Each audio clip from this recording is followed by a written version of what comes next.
We did it. We did our first live video that has an intro. Yay. I know. Oh my gosh. How exciting.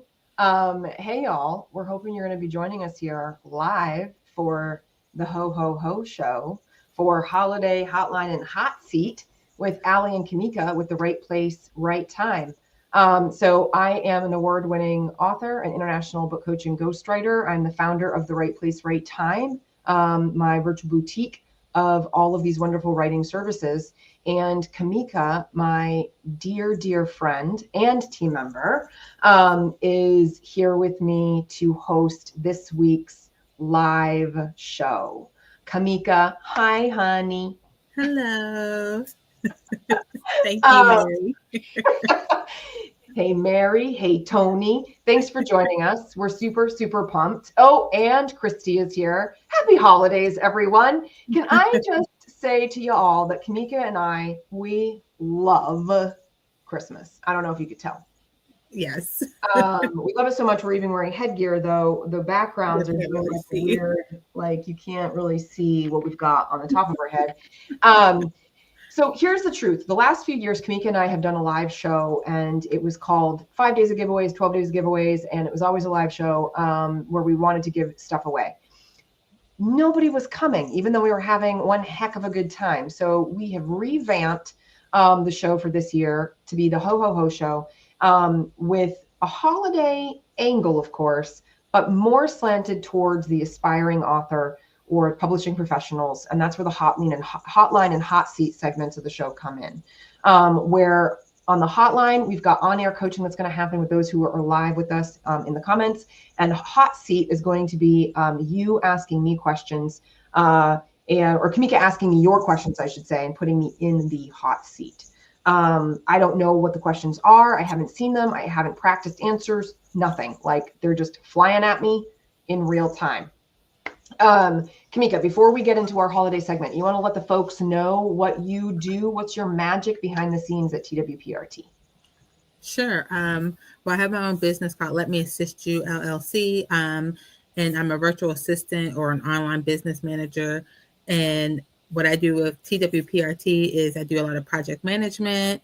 I do calendar management, email marketing, email management,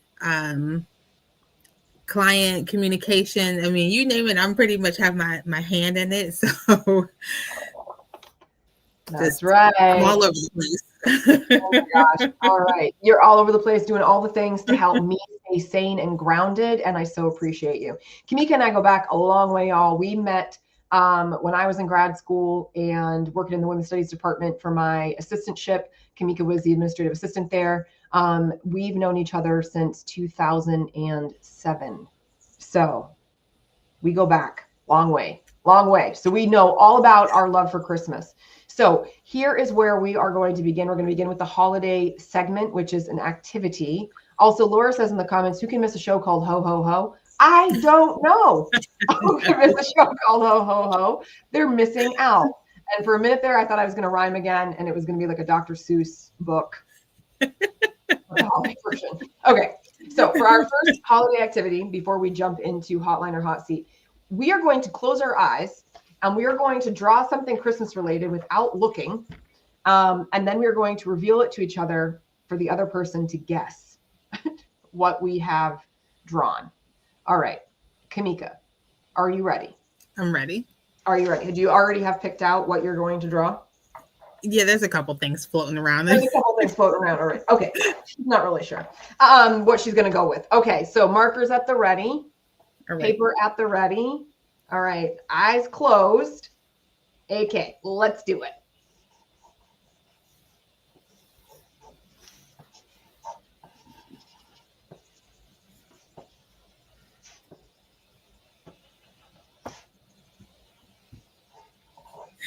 All right. This feels bad. You got something? Are you all done? Yes. Okay. Oh, wow. That actually came out better than I thought it would. Okay. All right. On the count of 3, we're going to reveal. 1, 2, 3. Oh, snowman. Yeah. Christmas tree. All right. Okay. Solid. All right. Now we gotta pick something trickier. Let's do it one more time and see how it goes this next time. Okay. All right. All right. All Did right. y'all get Ready? it? I hope y'all got it too. Yeah. Well, following along. Did you know what we were drawing? Okay. All right. Ready? Eyes Ready? closed. Okay. All right. Let's do it.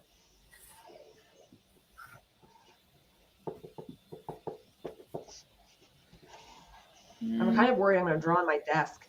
Like, okay.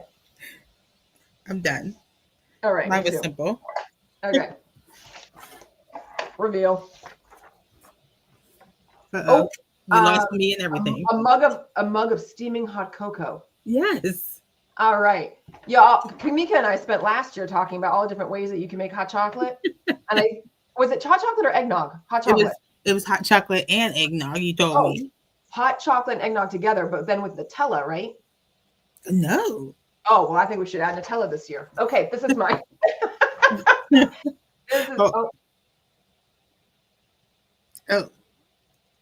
Santa? Is that Santa? No. Hold on. I'm not gonna lie. I have no idea. Okay, it's a plate and cookies with a glass of milk. I thought it was eyeballs. Yeah, I can see why you thought that. Is that Santa without a hat? Oh my gosh. All right. Well, we did 3 out of 4 is pretty good, I would say. Yeah. Okay. We're gonna consider it a success. It's a win. All right. With our holiday cheer out of the way, we're going to move on to the hotline segment. So we have a handful of people in the comments. If you are still with us and you have a question about writing and publishing, and I know we've got a mixed crowd in here. We've got a published author, we've got a forthcoming author, we have 2 forthcoming authors, and we also have a cover and interior designer in the comments so far, unless there are people who are watching that I can't tell are here and you haven't said anything yet.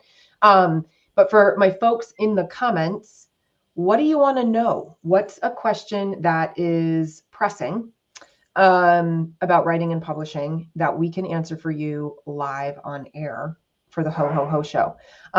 Drop those questions for me into the comments. I think Kameka might have 1 or 2 on the side if we need them. While we're waiting for them to jump in here, Kameka, could you drop into the comments the Right Place, Right Times URL? We really want to encourage everyone to be heading over there and joining the mailing list already. We are doing 12 days of giveaways inside my email list this month. And so each day for the first 12 business days of December, we are emailing around a variety of goodies that bring a lot of value add to the writer on their path to publication. There's also the holiday catalog that's in our emails right now. There are 4 things that I've discounted for the holiday season. Copies of Dear Universe, I Get It Now, my first memoir, also award-winning. Copies of Do Not Write a Book Until You Read This One, which is my book that came out this year, also award-winning as of just last month. Bravery boxes, which accompany Dear Universe, I Get It Now, and are packed full of things for your bravery journey, including a copy of Dear Universe. And then 4th is a 45-minute consultation with me called the Story Starter for $99. So those are all inside the TWPRT holiday catalog that's hanging out at the bottom of my emails. So head on over to therightplacerightTime.com so that you can jump on the email list and be a part of the holiday gift giving fun. Okay, my people in the comments are quiet this morning, or this afternoon, I guess I should say. Kameka, do we have a hotline question stored from somebody who sent one to you before the show began? Yes, we do. Awesome. So one of the questions that was DM'd to me earlier was, is self-publishing or traditional publishing more successful than one or the other? Is one more successful than the other? Okay. This is a question that I cannot answer in the 10 minutes that we have remaining. There is a... Okay. Oh, Tony There is asked, a question in the chat. When should a self-publishing author start looking for their book designer? Okay, let's start with Tony's question since she's here with us live, and then I will circle back to the other question about self versus traditional. Okay, when should a self-publishing author start looking for their book designer?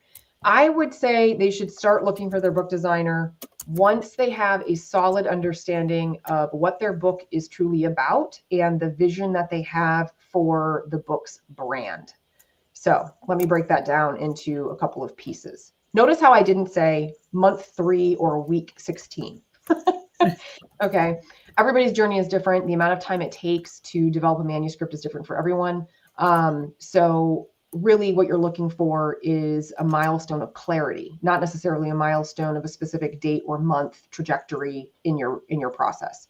You want clarity around what your book is about, because what your book is about is obviously going to inform the title. The title is a really key asset when it comes to the cover, and whatever you do with the cover, right, needs to then be kind of reflected on the interior design of the book, right?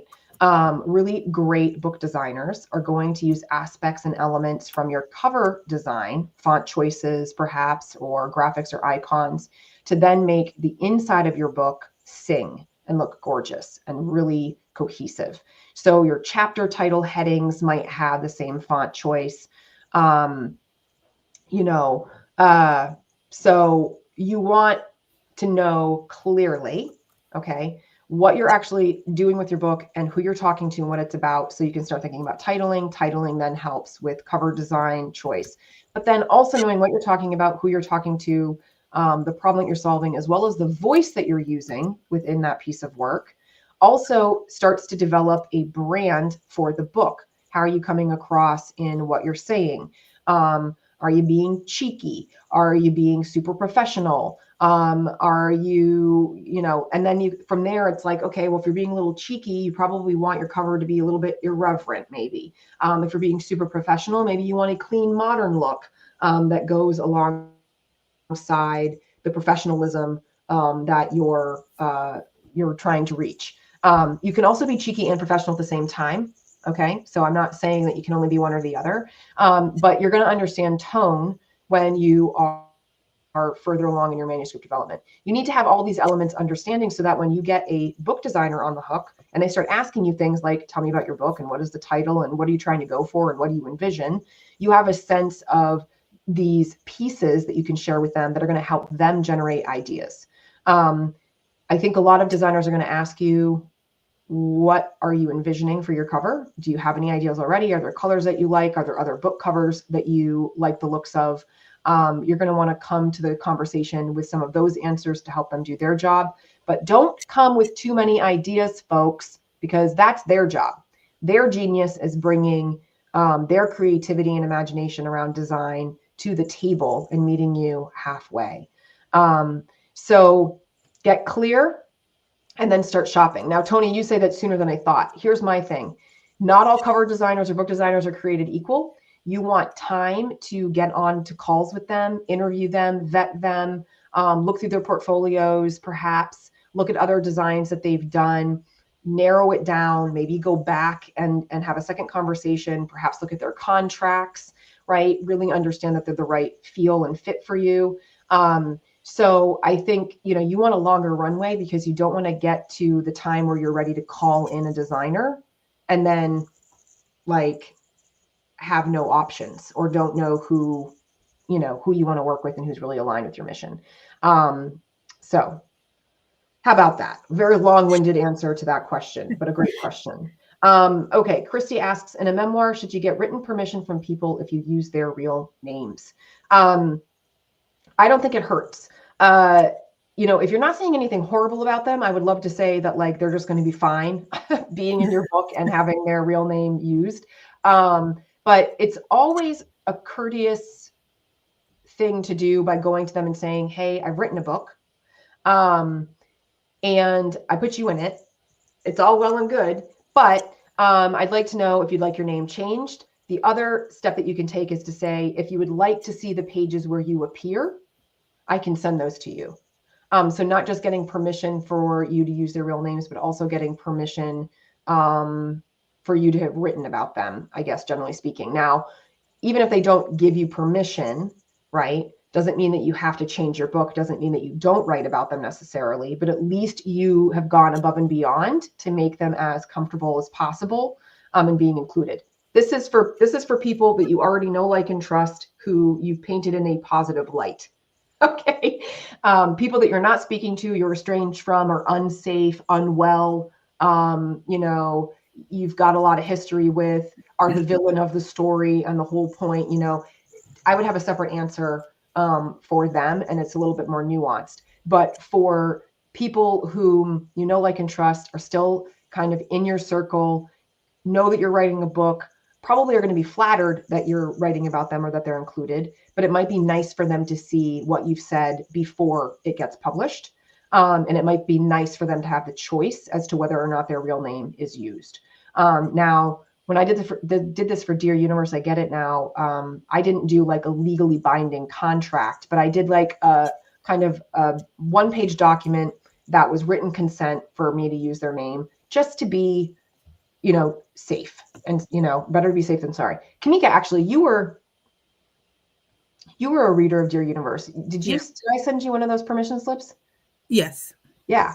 And so, Kameka hasn't come back to me and been like, I would like you now to like completely cut me out of the record and change my name back. But, like, it was nice. Actually, I don't know. I'm not going to speak for you, Kameka. What was it like to get permission? I was flattered. I was like, oh, thank you so much. So yeah.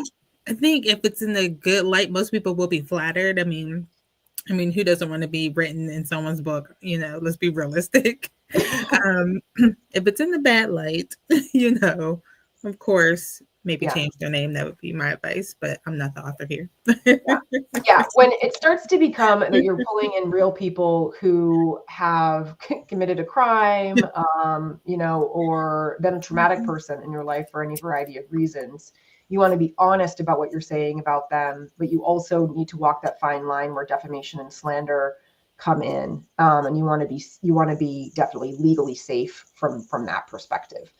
So if it's calling into question somebody's reputation that can't be proven, or it's a matter of opinion or perspective, right? This is where legalese and having a better understanding of those elements comes in. And then you need probably to consult with an attorney and to cross T's and dot I's. But again, friends, family, inner circle people that you know well enough that you can get in touch with and say, hey, I wrote a book. I would definitely seek out their permission if you can. Okay, so the original question, Kameka, was, is there one better way of publishing over another? Yes. No. That's the short answer. The short answer is no. And here's why. Every single avenue to publication has advantages and disadvantages, costs and benefits. So it's really up to you as the author to determine what is your mission, vision, values, goals, budget, timeline, lots of things of your book, and then determine which of the publishing avenues best aligns with the mission, vision, values, goals, timeline, and budget of your book, right? Because they all offer different things. And so, for example, if your goal is to get published in the next 6 months, and that's like your drop dead deadline, traditional isn't even going to be an option.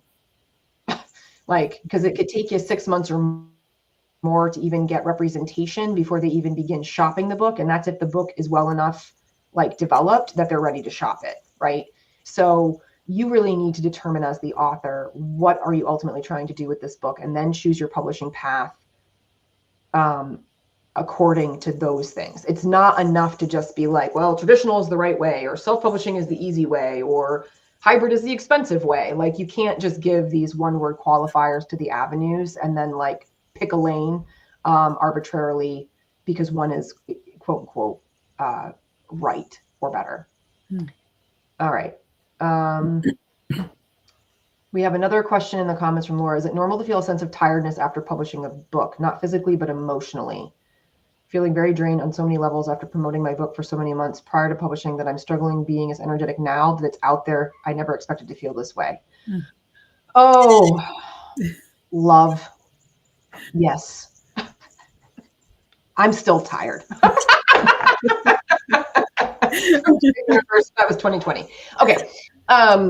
Jokes aside, yes, it's 100% normal to feel a sense of tiredness after publishing a book. To me, this is almost a little bit like postpartum stuff that happens after giving birth. Okay. There's like all this ramp up of like nurturing that little one inside you, gearing up your body for this really big labor and delivery, right? And then afterwards, right, 10 months, right? 10 months of carrying to then have, 2, 8, 24, 48 and a half, if you're me, hours later in comparison, in comparison to 10 months, right? Feels like this short expulsion of all of this buildup of energy and adrenaline and excitement and planning and preparation. And it's like, yay, it's birthday, right? Or publication day. And then it's the next day. Super quickly. Like the next day comes super quickly, right? Or to use Christmas as a reference, right? Especially, again, thinking about parents or people who buy for a lot of people, right? All of that ramp up, right? Let's say from mid-November, to Christmas Day or Hanukkah, for those who celebrate Hanukkah, like, all that ramp up of the food prep, the decorating, the shopping, the buying, the putting up the tree or the lighting of the menorah, whatever it is. And then the day is here and poof, the day evaporates after 6 weeks of excitement, planning, preparation. So yes, totally normal. I call it the letdown, right? That happens after you're super pumped and you're super focused and you're super motivated around something and you're like in it to win it. And then poof, it's like all over and you're on the other side. And it almost feels a little anticlimactic, which is where that letdown feeling of like, oh man, like I just did a thing and I want to be really excited about the thing, but now I'm just really freaking exhausted. So normal, yes, not alone at all. And it's also okay to hit the pause button. Like this is the thing that I want to stress, especially for those like Laura and there's other people that I know who really did such a fabulous job in promoting their book and hitting that really, really hard. It is okay after the fact to just hit the pause and come back to it again a little later. I remember Dear Universe, I Get It Now was my first book. It was the year I turned 35, which meant that it was like a 30-year dream in the making. So there was like a lot riding on this book coming out. It was COVID. So I didn't get to have the in-person launch that I had always dreamed of for my very first book. I had a really beautiful virtual launch though. But I also did this thing where I was like, okay, we're going to do all these posts and I'm going to have a street team and we're going to promote everywhere. We're going to have a private group with the promotion. And I'm going to do these birthium bookworm bundle thingies. It was 3 or 4 B's in the name because of the alliteration. And we had 10 of those, but it was like packing them and then mailing them, and it was November 20th. So talk about like right in the hustle of holidays and whatever. And it was so freaking much that like by the time December hit, the book had been out for like 2 or 3 weeks. I just like screeched to a halt. Like I had nothing left in me. I had expelled everything to just get through publication day and then mailing the original copies that people bought, mailing the book bundles that people bought. And I was toast. I was just done. And like 5 or 10, 15, I don't even know how many things that I had planned on doing in that first year after the book came out, I never got to. I remember I wanted to do a book club with the book right out of the gate. I didn't start doing book club till last year. So you do what you can. You need to rest. Your book is now going to be around for all time. It is evergreen. Or as I often say, your book is like diamonds. It's there forever. So you can come back to it, but you cannot promote a book energetically and enthusiastically if you are exhausted. We can't do anything energetically or enthusiastically if we're exhausted.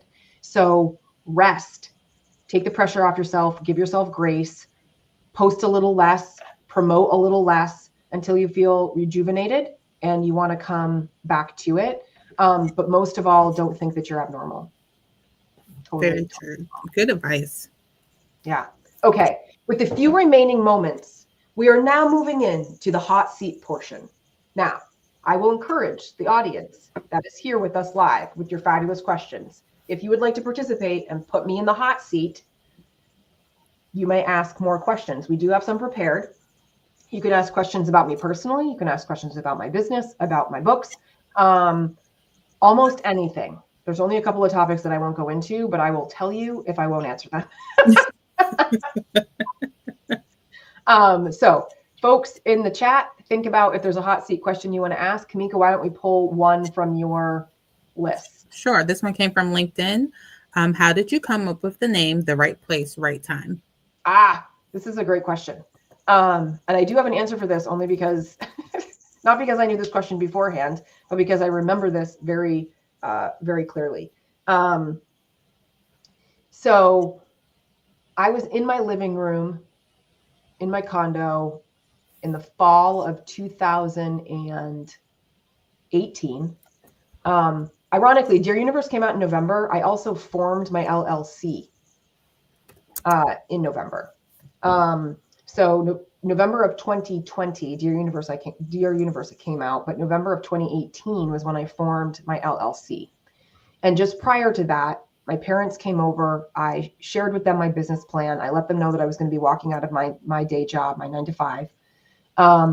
And I was telling them that I was getting ready to register my business with the Secretary of State's office, and that I wanted to do an LLC name and then do a trade name, so that as business might grow or I decided to do different avenues of business, it could all live under the same LLC. But this particular business with writing and things could be its own kind of like publicly known name or trade name.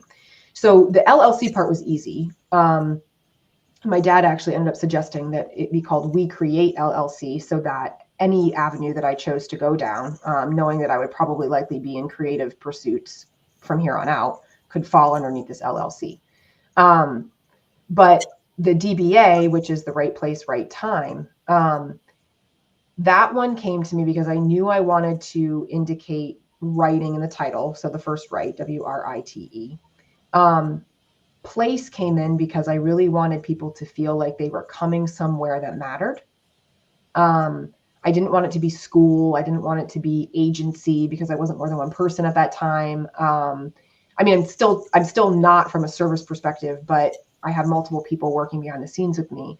But place to me felt like when we say things like you have a place here. So place really to me invoked a sense of belonging, acceptance, inclusivity, safety. But there was just something still seemed missing to be like the right place. I added right time because I also wanted to indicate that once people found me, it was the moment for them. And I also wanted to indicate that for me, it was the right time in my own journey to be finally going out on my own, as an author and as a writer and as a professional writer, especially. What's been interesting about this title, this name of my business, is that the right time portion of it could not be more true. And I realized this year. So many of my clients find me when the time is right for them, when they're finally ready to write the book, when they're finally ready to tell the story. And these beautiful people come to me, and like one of the first things usually is like, I knew when I met you, you were my person, right?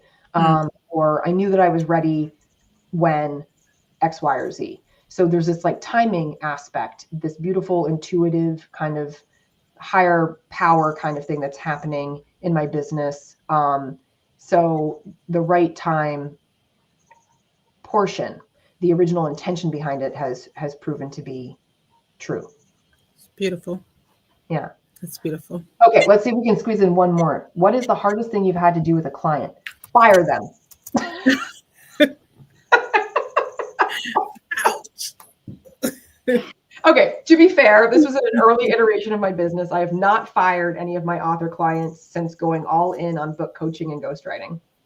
But in an earlier iteration of my business, when I was doing content writing and copywriting, there was at least one client that I let go of, I fired. And there was another client that I walked away from or resigned when I could tell that the relationship was souring and we were no longer on the same page. And I have to say that because I was early in my business, I was super green. I had never fired a client before, or in the second instance, I never resigned from a client before. These felt really big, really scary. They made me question if I had done something that I could have done better to have prevented it, as if that was a failure. Really, it was just a learning. I was worried about like how upset they were going to be. I was worried about the transition, who was going to take over the work that I had been doing. I was worried about disappointing them, like when I always hold myself to such a high standard. So I would say from a business owner perspective, firing and resigning are like, ugh, like they really hurt. Funnily enough, when I think about all the intense books that I've worked on, that isn't the hard thing for me. Like I'm like built for that. Like the emotion, the hard conversations, the narratives, and even what comes with them, people getting triggered and emotional and upset. That's where my psychology background comes in. But for me, the overachiever who likes to like have everybody like me and who am a recovering people pleaser, it is freaking hard to have to say to somebody, you gotta go, or I gotta go. Yeah. It's difficult. So that's what I would say is my thing. I want to thank everyone in the comments who were here with us today for our very first Ho show. We are back again tomorrow with day 2. In fact, we're back all week from here to Friday at 12:30 Eastern to do this all again. So please join us again. If you had a good time today, we want to know. Put it in the comments. And we would love to see you back tomorrow. If you're catching this on the replay, we would love to see you here tomorrow live. We're having a lot of fun. Real quick, Kameka, name one of your favorite Christmas carols. 12 Days of Christmas. It's like stuck in my head. I wonder why. All right, cool. I am going to go with one of my favorites, Carol of the Bells. Oh, I love that one too. Yeah, I like that ding dong, ding dong. Me too. Even though the way that I just said it makes it sound really cheesy. All right, my friends, thank you so much. We are wishing you all a happy holiday season. And we are excited to be here with you again tomorrow. So we will see you. Bye. Bye.